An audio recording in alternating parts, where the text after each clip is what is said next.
Donc, je m'appelle Olivier Guérineau. J'ai été invité donc, par le syndicat à venir parler d'un sujet, donc le numérique responsable.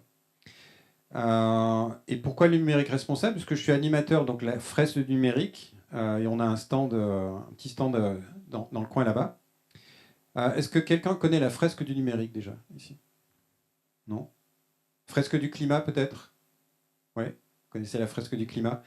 La fresque du numérique, c'est la même chose en mieux. Non, je plaisante. Mais non, c'est le même concept que la fresque du climat, mais on focalise sur les enjeux environnementaux liés au numérique. Donc on part un peu du même principe, mais on l'adapte, puisque les enjeux du numérique sont différents. Et donc voilà. Donc moi, au-delà d'être animateur de la fresque, je fais partie d'un... Oups, a priori comme ça marche. Je fais partie d'un collectif, je suis consultant indépendant, et j'accompagne les entreprises, enfin on accompagne les entreprises dans leur transition, les aider à aller vers un modèle économique un peu plus durable. Donc on a une philosophie qui est de... Donc le collectif s'appelle RSE by Design. Donc on essaie de fonctionner par design. Donc on considère que la transition, elle doit se faire par étapes et elle doit se faire sur mesure. Donc on essaye vraiment d'engager nos partenaires dans ce sens et de proposer un accompagnement comme ça. Voilà un petit peu notre offre. Donc on part de la sensibilisation, typiquement la fresque du numérique, jusqu'à, pourquoi pas, la labellisation, l'analyse d'impact, les cycles, analyse du cycle de vie, etc., le reporting extra-financier. Donc on accompagne un petit peu toutes les entreprises, collectivités, puisqu'on intervient aussi dans les collectivités et territoires, sur tout ce qui est enjeu RSE. On est répartis dans toute la France. On est à aujourd'hui 33 consultants indépendants. Donc on est tous indépendants, mais on appartient à ce collectif. On a tous en moyenne 21 ans, 21 années d'expérience. Donc on vient plutôt du milieu opérationnel et pas du monde du conseil. On a fait tous aussi notre transition pour venir accompagner les entreprises comme ça. Bon, ça, c'était juste un bref aperçu sur et qui on est. Donc, le numérique, c'est quoi et pourquoi le numérique est important? Puisque quand on regarde la planification écologique, donc là, c'est la feuille de route du secrétaire général à la transition, qui dit qu'effectivement, ça, c'est tout ce qu'on a à faire pour se loger, se nourrir, consommer, etc. Mais une des composantes de la planification et de la transition, c'est le numérique. Donc, le numérique responsable, c'est quoi? Eh bien, on va en parler. Et pour moi, c'est tout sauf du virtuel. Parce que quand on parle de numérique, forcément, il y a du matériel, forcément, il y a des infrastructures, forcément, il y a des données. Donc, c'est tout sauf virtuel, le numérique. Donc, quelques ordres de grandeur, pour commencer. Donc, dans les ordres de grandeur, il faut savoir qu'il y a 3 segments, on va dire, dans le numérique, qui sont répartis comme ça. Donc, globalement, il y a un gros segment, 80% de l'empreinte du numérique, c'est les terminaux. Donc, un ordinateur, un téléphone, un objet connecté. Après, il y a tout ce qui est centre de données, donc là où on stocke de la donnée. Et puis après, il y a toutes les infrastructures, donc le réseau, les antennes, etc. Donc voilà, les centres de données, les réseaux informatiques et les terminaux utilisateurs. Et dans les terminaux, on trouve de tout, puisque si on regarde un petit peu dans un horizon de temps, si on revient en 2005, quand on communiquait avec le numérique, globalement, c'était un ordinateur, au mieux un téléphone, mais ça s'arrêtait à peu près là. 2007 est arrivé une petite révolution avec le smartphone, et depuis, ça ne fait qu'accélérer, où aujourd'hui, on communique avec à peu près tout, y compris son frigidaire, sa machine à café, etc. Et les bâtiments, les fameuses smart cities, globalement, on est à peu près connecté avec tout. Ce qui en soi est très bien, c'est une révolution, mais encore une fois, c'est pas sans incidence. En 2023, on dénombre à peu près plus de 30, quasiment 31 milliards d'équipements connectés. 31 milliards. Et les projections à 2030, on s'approche, et 2050, on s'approche plus des 50 milliards d'objets connectés. Si on regarde en termes de trafic, c'est pareil, c'est une exponentielle. Là, c'est la moyenne 21 gigas. 21 gigas de données, c'est la moyenne consommée par mois par une personne qui a un abonnement. Alors 21 gigas répartis sur différents objets. Donc on a des objets, encore des téléphones fixes, ça existe encore. 70 millions dans le monde de téléphones fixes, de lignes fixes. Mais forcément, le plus important, c'est les 9 milliards de smartphones. Et ce qui surtout est en train d'exploser, c'est les objets connectés, tout ce qui est appareil, tout ce qui est device, donc le petit senseur qui va mesurer la fuite d'eau, qui va mesurer l'éclairage, etc. Donc tout ça, ce sont des objets qui consomment de l'énergie, qui consomment de la donnée. Et cette donnée, eh ben, ça prend de la place. Donc si on veut se donner un petit peu une représentation, donc ça c'est les unités de mesure de la donnée. Donc on parle en octets. Et pour vous donner une petite correspondance, 1 kilooctet qui correspond alors, on va plutôt regarder un email en octets, sauf s'il y a une vidéo à l'intérieur d'un email, mais si c'est que du texte, ça va être quelques centaines de kilooctets. Et on va dire que c'est un demi-verre d'eau. Si on prend 1 giga donné, c'est à peu près 1 à 2 heures de film. C'est une grosse citerne de récupération d'eau. Et si on parle de téra, voire de zeta, donc le zeta octet, c'est globalement le golfe de Californie.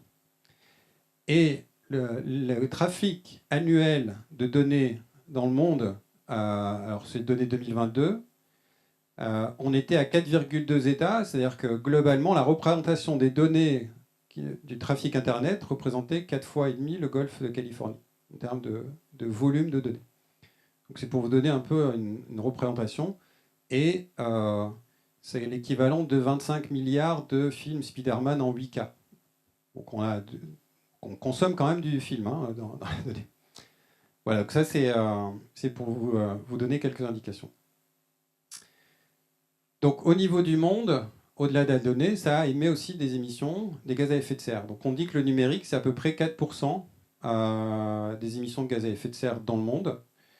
Et ça représente 5% de la consommation d'électricité. Et si on le compare, c'est à peu près, les 4%, c'est l'équivalent du trafic aérien. Donc le numérique, quand on tape sur les avions, le numérique est en train de petit à petit progresser et prend la place. Donc si on considérait les émissions du numérique, c'est à peu près les émissions considérées comme les cinquièmes émetteurs de gaz à effet de serre. Et en France, en 2022, on est à peu près dans la même tendance. 4,4% des émissions de gaz à effet de serre, 29 millions de tonnes.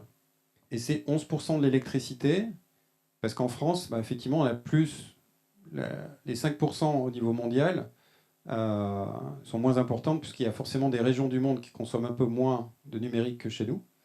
Et chez nous, effectivement, on a une électricité qui est un peu moins décarbonée, heureusement, c'est ce qui explique les 4,4%, mais on en consomme beaucoup plus. Et 4,4, c'est à peu près l'équivalent du trafic routier. Donc c'est pareil, c'est pas neutre. Et en électricité, c'est 5 fois l'équivalent de 5 réacteurs nucléaires. Donc c'est à peu près entre 50 et 65 TWh. Donc c'est quand même des chiffres assez conséquents. Et ces consommations, cet impact, d'où est-ce qu'il vient? Donc c'est 4,4% de l'empreinte. Eh ben, 70% viennent des terminaux. Donc principalement des terminaux finaux, donc ordinateurs, tablettes, téléphones, smartphones, etc. Le reste, c'est les réseaux, donc les infrastructures, et puis les data centers. Alors les data centers, vous allez me dire, ça évolue, et notamment avec l'intelligence artificielle, notamment, et avec le nombre de stockage données, et notamment en France aussi, puisque l'évaluation de 2020, par exemple, ne tenait pas compte des centres de données qui étaient hors du territoire français. Malheureusement, la majorité des centres de données se trouvent à l'étranger. Ils sont détenus par des grandes majors américaines, etc., etc., qui ont une empreinte énergétique qui est assez importante. Donc si on réintègre en fait l'empreinte de toutes les données qu'on stocke chez eux, ça fait tout de suite grimper. Et après, si on regarde ça, 80% globalement de l'empreinte, elle est liée à la fabrication. Donc oui, les usages sont importants, mais 80% de l'empreinte, elle est liée à la fabrication. Et pourquoi c'est important? Ça, c'est une des images de la carte de la fresque du numérique. On appelle ça le sac à dos écologique. C'est-à-dire qu'un ordinateur de 2 kg, ici, il lui faut 800 kg de ressources pour le fabriquer. Donc on a un ratio de x 400.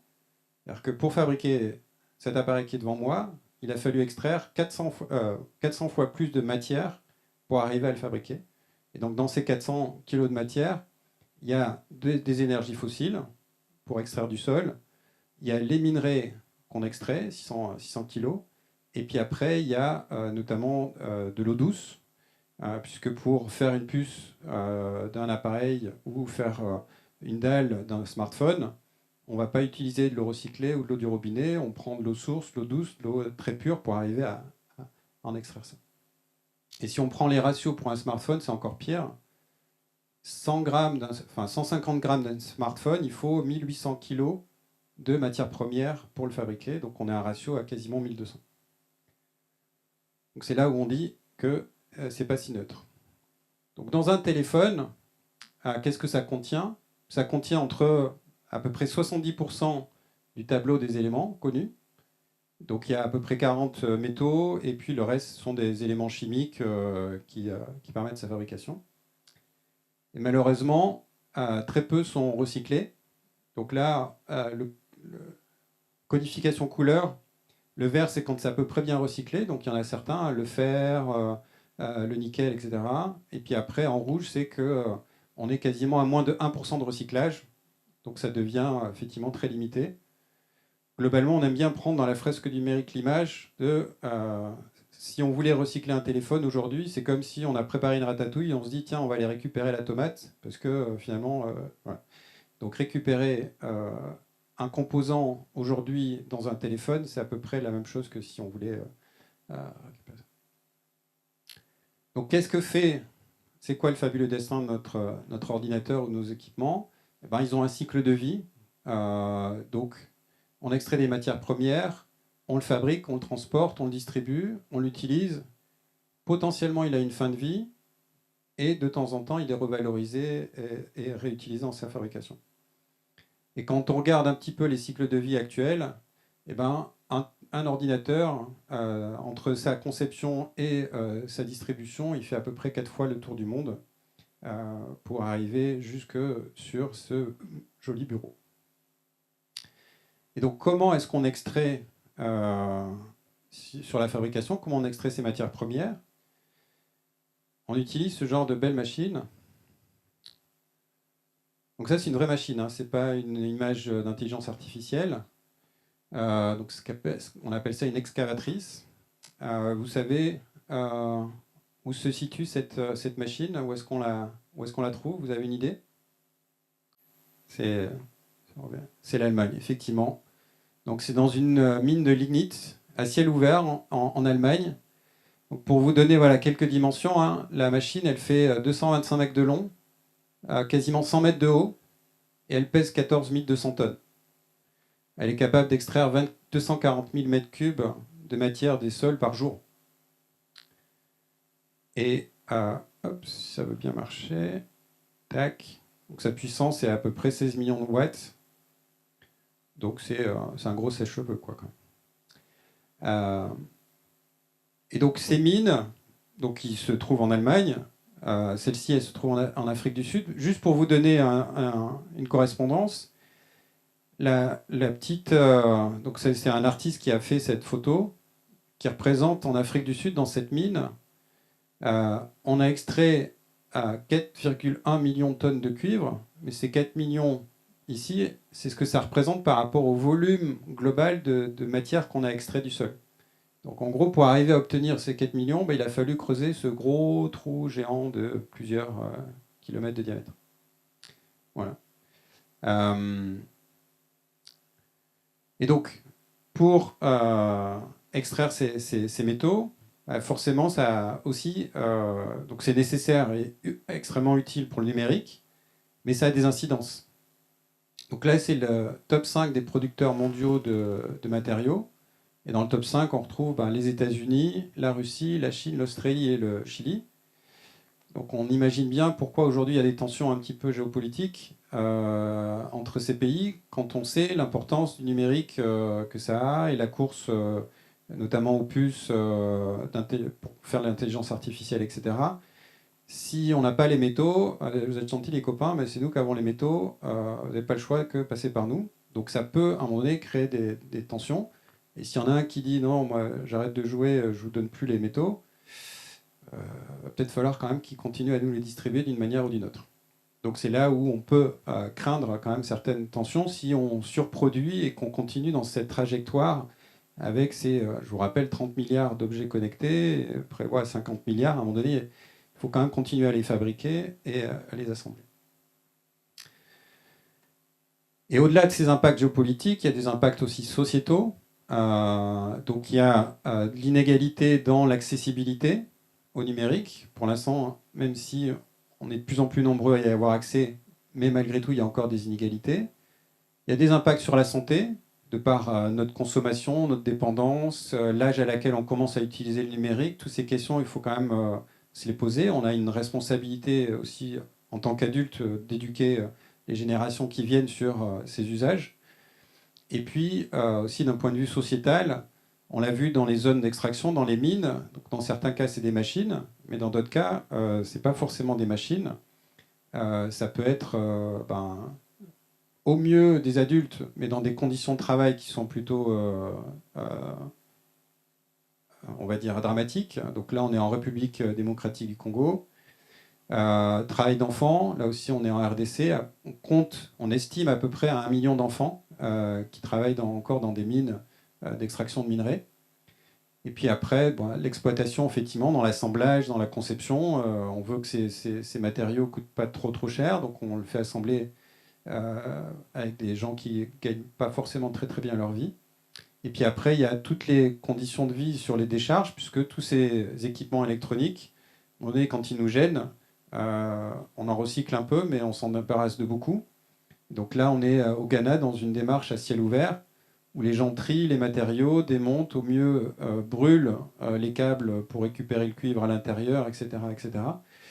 Et donc on peut imaginer les conséquences sur la santé de ces gens-là. Et puis après, pour quel usage? On peut revenir et reboucler un peu sur l'usage.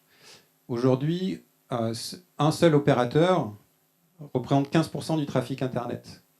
Et ce n'est pas forcément pour aller mesurer les réductions d'économie d'énergie dans un bâtiment, c'est pour aller regarder le fameux Spider-Man qui consomme un peu de choses. Après, c'est YouTube, vous retrouvez Disney+, TikTok et les différents sites de streaming. Donc globalement, vous avez quasiment 50% aujourd'hui du trafic Internet qui est utilisé pour de la vidéo. Voilà, on peut se poser la question aussi, est-ce que réellement le numérique doit servir à ça et uniquement à ça? Mais c'est une question et ça interroge. Voilà. Et puis après, en 1 minute, voilà, certains se sont amusés à regarder statistiquement qu'est-ce qui se passe. Donc en 1 minute, c'est 28 000 abonnés qui sont connectés justement sur Netflix. C'est plus de 700 stories qui sont partagées sur Instagram en 1 minute. C'est plus de 10 000 connexions à LinkedIn, etc., etc. Donc ça va très vite et ça augmente de manière assez conséquente. Donc ça, c'est un petit aperçu rapide en accéléré de ce qu'on voit dans la fresque du numérique. Donc l'idée, c'est effectivement dans l'atelier, c'est de repasser ça un peu plus en détail, de voir de manière plus approfondie à la fois ces chiffres, nos usages, les conséquences que ça peut avoir, pour essayer de réfléchir ensemble à quelles sont les trajectoires possibles et les trajectoires futures. Donc l'ADEME et l'ARCEP ont élaboré, on va dire, 4 grandes trajectoires qui ressemblent un peu aux trajectoires que l'on voit pour la trajectoire du climat, où on a un scénario avec le pari réparateur, c'est-à-dire que globalement, la technologie va tout solutionner, et donc on augmente, on fait x40 en termes de parc de terminaux, on ne touche pas à la durée de vie des équipements, la consommation unitaire d'énergie ne bouge pas vraiment, et puis en revanche, les usages augmentent de plus 25%, jusqu'au scénario le plus sobre, le plus frugal, où effectivement on réduit la présence de smartphones, on réduit de 30% le nombre d'objets connectés, et on augmente surtout la durée de vie, Donc on fait en sorte que les appareils soient plus durables, soient plus réparables, etc., et consomment moins d'énergie. Donc on réduit par 3 leur consommation d'énergie par la performance des appareils. Et puis après, bon, il y a quelques scénarios un peu intermédiaires sur lesquels on peut agir. Donc l'idée, c'est vers quel scénario on veut se situer. Est-ce qu'on veut être dans le pari de tout techno, mais ça ne sera pas sans conséquence en termes d'impact. Donc les leviers, il en existe quand même. Donc il y en a 4 principaux. Donc stabiliser le nombre de terminaux. On essaie de faire en sorte de reconditionner, de recycler, de remettre dans la boucle des terminaux. On challenge un petit peu quand est-ce que nos politiques d'achat de matériel, etc. Mais on stabilise. On allonge la durée de vie. Donc on a une durée de vie qui est renforcée. On a des appareils qui sont plus robustes. On incite à la protection, on sensibilise à la réparation des équipements. On essaie d'éco-concevoir, de faire en sorte que justement ce ne soit pas une véritable ratatouille, notre téléphone, mais que ce soit quelque chose qui puisse être changeable. Donc on a des marques comme Fairphone par exemple, une marque européenne, qui a tenté de faire un smartphone qui soit complètement réparable, où on peut changer l'écran de manière très facile, on peut upgrader la caméra, etc., etc. Donc il y a des fabricants qui essaient de pousser vers ces solutions-là. Et le dernier usage, c'est effectivement des bonnes pratiques à la fois de conception, de consommation et d'éco-conception. Donc voilà les 4 grands leviers. Alors là, j'ai mis une illustration qui n'est pas de Nouvelle-Aquitaine et qui n'est pas du Lot-et-Garonne, mais je voulais un peu la mettre en avant. Donc c'est un projet de la ville de Grenoble qui a été récompensé en 2021, où ils ont repensé leur site, le site de la ville. Et dans leur approche, donc ils ont été labellisés. Ils ont tout de suite mobilisé les parties prenantes, donc l'ensemble des parties prenantes, à la fois citoyens, enfin tous les utilisateurs du site.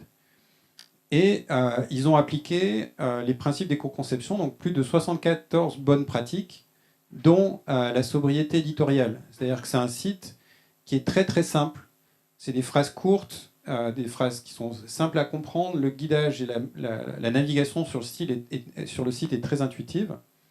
Et ils ont aussi intégré facile à lire et à comprendre. Donc pour les personnes qui ne sont pas en capacité, qui ont certains handicaps, soit visuels ou d'avoir des supports qui soient faciles à lire et à comprendre, et non pas un site où c'est écrit en tout petits caractères, etc.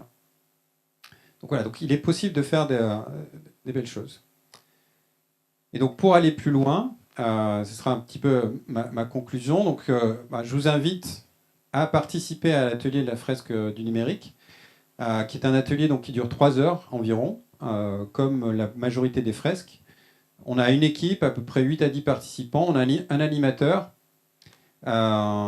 et on fait ça en 4 phases. Une première phase de compréhension, on passe 1 heure à vraiment comprendre le cheminement.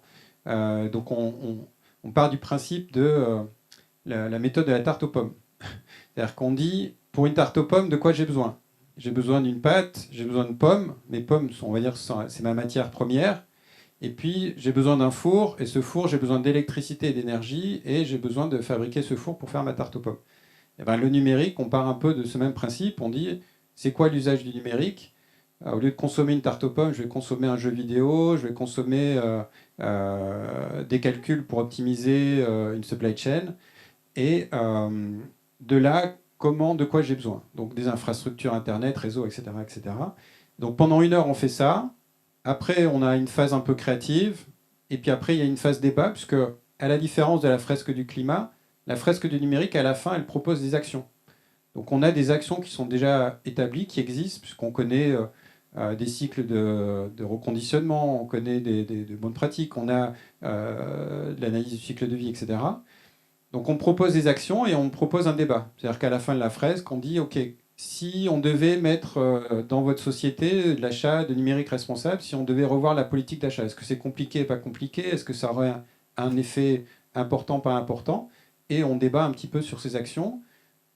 Ceux qui l'ont vécu partagent leur expérience. Ceux qui sont plutôt en recherche peuvent questionner. Les solutions ne viennent pas de nous, elles viennent aussi de l'échange collectif. Et donc, à la fin, chacun repart un petit peu avec sa petite feuille de route du numérique sur, tiens, quelles actions je pourrais mettre à court, moyen, long terme. Voilà. Et donc, ça dure 3 heures.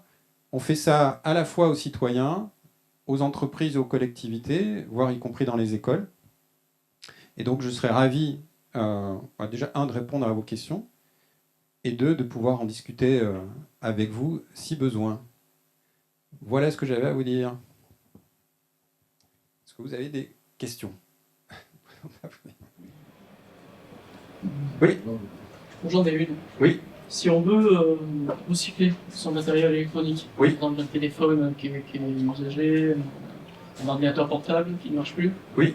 nous, à notre petite échelle, bon là vous avez parlé à l'échelle mondiale, mais nous, à notre petite échelle, vers quoi on peut se tourner? À qui on peut donner le matériel Oui.